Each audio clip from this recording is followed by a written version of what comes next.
My name is Cherry Boyles, and I serve as the Chief Academic Officer for Washington County Schools in Springfield, Kentucky. In our school system, we have 4 schools and about 130 certified teachers.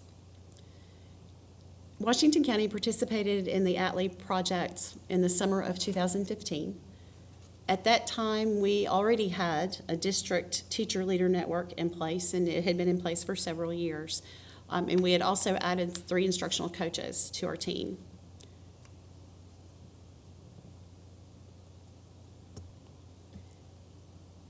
We realized when we joined the ATLI project that even though we were doing some good work with teacher leaders, that we really weren't having the opportunity to grow teacher leaders in the way that we wanted. We had teacher leaders who were being strong leaders in their classrooms, and they were beginning to do some modeling with other teachers, and they were beginning to lead some groups. But we wanted to grow their comfort, we wanted to grow their confidence, and so we knew that we needed to step back from our own teacher leader program to reconsider how we structured it. We wanted teacher leaders who could both lead in professionalism with other teachers in the district, that they would support content growth and strategy growth, but also be able to have a strong teacher voice for their schools and their communities. And so we joined ATLI with the intent of actually working on a math problem that we had seen as a problem of practice in our district. But it grew into something far more than that. As our team attended the ATLI workshop last summer, it was like a whirlwind of looking at resources and thinking about how they fit with the work. And we tried really hard to stay focused on our problem of practice. It was actually after we left ATLI that through the work that we did and the meetings that we had to focus back on the tools and resources, that we realized that the asset inventory was a tool that we really needed to begin with. We had, up to that point, we had identified teacher leaders based on their years of experience or perhaps reputation, who was the department chair in certain program areas, and we wanted to be more intentional than that. And so we felt like we would be able to grow the concept of teacher leadership in our district by more intentionally selecting those leaders. And so we started using the asset inventory. We had our instructional coaches worked with principals, and in some cases they also worked with team leaders from grade level teams and from departments. And they focused on the strengths of their teachers. They looked across the categories that are provided for us on the ATLI, and we added some categories. We had very intentional work in LDC and MDC. This year we've even added growth mindset to our list.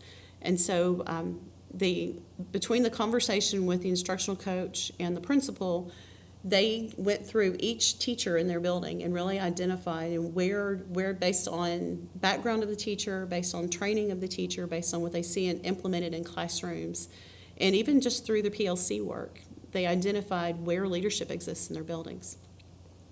From that point then, I worked with the principals to identify who the teacher leaders were that would serve on our district leadership team.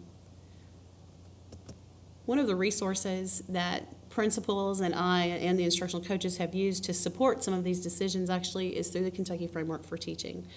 As teachers have gone through their own self-reflective practice with the components and the domains, and then of course the principals have reflected on the teacher practice as well, we've been able to identify strengths and areas for growth.